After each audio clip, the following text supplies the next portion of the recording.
साठी ई-केवायसी शासनाने सुरू केलेली आहे।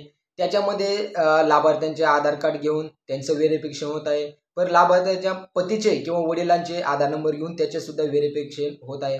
म्हणजे याचे व्हेरिफिकेशन होत आहे आणि त्याच्यामुळे त्याच्या आधारे ई-केवायसी प्रोसेस चालू आहे। तर ई-केवायसी करण्यासाठी शासनाने 2 महिन्याची मुदतवाढ दिलेली होती, 2 महिने तारीख दिलेली होती। पण साईडवरती 2 कोटी महिला असल्यामुळे साईडवरती लोड आहे, कारण सर्वच महिला ई-केवायसी करत आहेत, त्याच्यामुळे साईडवरती लोड आहे, त्याच्यामुळे केवायसी होत नाही। त्याच्यामुळे शासनाने आणखी 15 दिवसाची मुदतवाढ ई-केवायसी करण्यासाठी दिलेली आहे। आणि त्याच्यामध्येच आता हे झालेलं पूरग्रस्त, या झालेल्या नैसर्गिक आपत्तीमुळे ज्या भागामध्ये जास्त नैसर्गिक आपत्ती झाली तिथल्या महिलांसाठी देखील या 15 दिवसाची मुदतवाढ शासनाने दिलेली आहे। म्हणजे अजून जे काय आपण 20 नोव्हेंबर पर्यंत जे काय केवायसी करण्याची मुदत होती ती वाढून 15 दिवस वाढून 5 डिसेंबर किंवा त्याच्यापेक्षा सुद्धा जास्त तारीख जास्त होऊ शकते। म्हणजे आणखी जास्त दिवस लांबू शकते ई-केवायसी करण्यासाठी।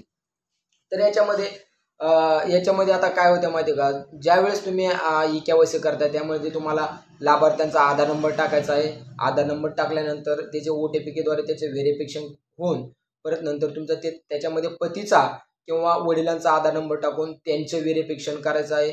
त्याच्यानंतर पुढे प्रोसेस टाकल्यानंतर जे काय समजा तुम्ही सरकारी कर्मचारी आहात किंवा तुम्ही सरकारी वेतन कोणते घेत आहात का, किंवा कोणते तुम्ही पेन्शन वगैरे तुम्हाला चालू आहे का, असा सुद्धा प्रश्न तिथं उपलब्ध आहे। त्याच्यासाठी तो प्रश्न तुम्हाला व्यवस्थित वाचून तिथं होय किंवा नाही हा प्रश्नावर तुम्हाला तिथं टिक करायचे आहे। त्याच्यानंतर तुम्हाला त्याच्यामध्ये जात प्रवर्ग निवडायचा आहे। त्याच्यामध्ये तुम्ही ओपन केल्यानंतर ते तुम्हाला जात प्रवर्ग ते तुम्हाला तिथे दिसणार आहेत आणि त्याच्याबद्दल तुमचा कोणता जात प्रवर्ग आहे तो जात प्रवर्ग देखील तुम्हाला तिथे निवडायचा आहे। त्याच्यानंतर दुसरा ऑप्शन आहे, तिथं दुसरा प्रश्न आहे किंवा तुमच्या घरातील 2 किंवा जास्त किंवा एकपेक्षा जास्त महिला लाभ घेत आहेत का, हे देखील तुम्हाला तिथं करायचं आहे। अशा पद्धतीने तुम्हाला ती प्रोसेस पूर्ण करायची आहे आणि ई-केवायसी करायची आहे। जर तुमची ई-केवायसी आता होत नसेल तर काही काळजी करायची गरज नाही आहे। संध्याकाळी 9 वाजल्यापासून तुम्ही संध्याकाळी पहाटे 5-6 वाजेपर्यंत ती केवायसी करू शकता, कारण थोडा वेळ लागत आहे पण ही केवायसी होत आहे। आणि अजून याच्यासाठी 15 दिवसाची वाढ देण्यात आलेली आहे। त्याच्यामुळे लाडक्या बहिणी काही टेन्शन घ्यायची गरज नाही, काळजी करायची गरज नाही, हळूहळू ही प्रोसेस होत आहे। कारण 2 कोटी महिला असल्यामुळे हे काय 2 किंवा 3 महिन्याची बाब नाही किंवा जास्त वेळ लागू शकतो ई-केवायसी पूर्ण होण्यासाठी। त्याच्यामुळे पण सगळ्या महिलांनी केवायसी करायची आहे। की बाबा आता महत्त्वाचा प्रश्न असा आहे की बाबा आमचे आधीच पैसे बंद झालेले आहेत, मग आता ई-केवायसी केल्यानंतर येणार का, किंवा ज्यांचे चालू आहे ती केल्यानंतर ते चालू राहणार का बंद पडणार, की बाबा ज्यांचे अगोदर आता पैसे बंद झालेले आहेत, कारण अशामुळे जे काय अपात्र महिला आहेत, अपात्र महिला त्यांचे देखील हे पैसे बंद झालेले आहेत। आणि ई-केवायसी केल्यानंतर ह्या ज्या महिला अपात्र आहेत या महिलांनी जर ई-केवायसी केली तर ते अपात्र ठरणार आहेत। समजा चुकून एखाद्या महिलांचं राहिलं असेल किंवा काय प्रॉब्लेम असेल, त्यांनी केवायसी केल्यानंतर जर चालू राहिलं तर ते चालू होऊ शकतात।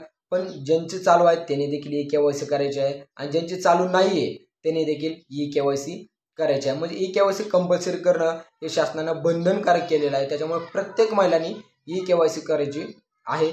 जरा साईडवरती लोड आहे, थोडा उशिरा करा, लवकर करा, पण हळूहळू ई-केवायसी करणं जास्त महत्त्वाचे आहे।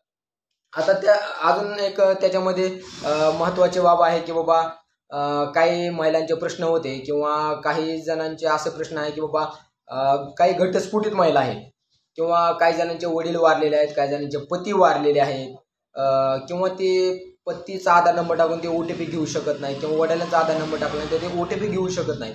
तर अशा महिलांची केवायसी कशी करायची, तर बाबा ही बाब शासनाच्या लक्षात आलेली आहे आणि त्याच्यावरती काही उपाययोजना चालू आहे, त्याच्यावरती काम चालू आहे। त्याच्यामुळं ज्या काही या महिला लाभार्थी आहेत त्यांनी जर ई-केवायसी करण्यासाठी थोडं थांबायचं आहे, कारण त्याच्यावर देखील उपाययोजना चालू असल्यामुळे त्याचे सुद्धा लगेच लवकरच काहीतरी अपडेट येतील आणि त्यांच्यासाठी केवायसी करण्यासाठी साईट व्यवस्थित चालू राहील किंवा त्यांची केवायसी करणं सोपं होईल। जर असं काय अपडेट असतील तर आपण प्रत्येक वेळेस घेणारच आहोत। जसे काही सूचना शासनाच्या येतील त्या पद्धतीने आपण त्या व्हिडिओमध्ये सांगणारच आहोत, आपण ते पूर्ण सांगणार आहोत। त्याच्यामुळे या लाडक्या बहिणींनी जरा ही केवायसी करायला थोडं जरा थांबायचं आहे, गडबड करायची नाही, कारण तुमच्यासाठी जे काय तुमचे प्रश्न आहेत ते पूर्ण त्याच्या प्रश्नाचे सविस्तर उत्तर आपण देणार आहोत आणि त्यांची KYC देखील पूर्णपणे आपण पार पाडणार आहोत. तर याची सगळ्या लाडक्या बहिणींनी दक्षता घ्यायची आहे. आता ज्यांना हे का हप्ता पडलेला आहे, हो हप्ता सप्टेंबरचा जो काय हप्ता होता तो हप्ता तर पडलेलाच आहे, पण आता इथून पुढे तुम्हाला KYC करणं गरजेचं आहे आणि KYC करावीच लागणार आहे. थोडा उशीर लागेल पण KYC करणं जास्त महत्त्वाचं आहे. तर मित्रांनो हे होते आपले KYC साठी जे काय नवीन अपडेट होते. म्हणजे महत्त्वाचे जे होता प्रश्न की बाबा KYC करण्यासाठी वाढ म्हणजे 15 दिवसाची वाढ देण्यात आलेली आहे आणि त्याच्यामुळं सगळ्या बहिणींनी याची दक्षता घ्यायची आहे आणि असेच व्हिडिओ अशीच माहिती अपडेट घेण्यासाठी आपण प्रत्येक व्हिडिओ बनवत असतो. तोपर्यंत जरी कोण आपल्या चॅनलवर अजून नवीन असाल तर लगेच आपल्या चॅनलला सबस्क्राईब करा, लाईक करा आणि शेअर करा आणि जास्तीत जास्त सबस्क्राईब करा आणि सगळ्यात महत्त्वाच्यामध्ये बेल आयकॉनवर क्लिक करायला विसरू नका, जेणेकरून आपले प्रत्येक व्हिडिओ तुमच्यापासून पोहोचत राहतील.